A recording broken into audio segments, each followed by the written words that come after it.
बचपन में सुना था सेंसस हर 10 साल में एक बार होती है। इस बार भी प्लान थी, कभी कोविड की फर्स्ट वेव, कभी कोविड की सेकंड, तो कभी इलेक्शंस।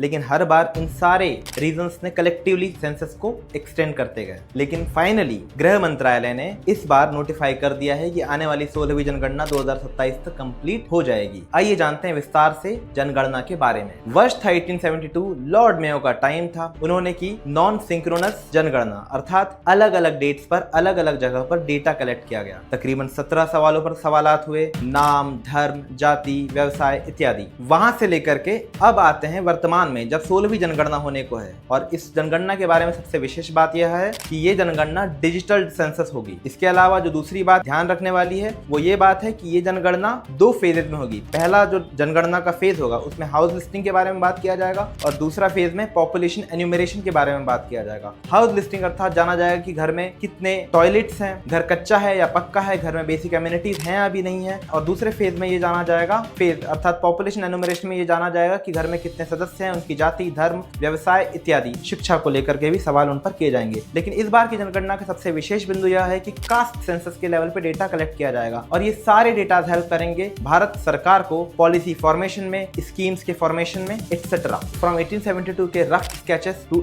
2027 का digital census, we have come a long way. For more such content please like, share and subscribe to Ashayein judiciary.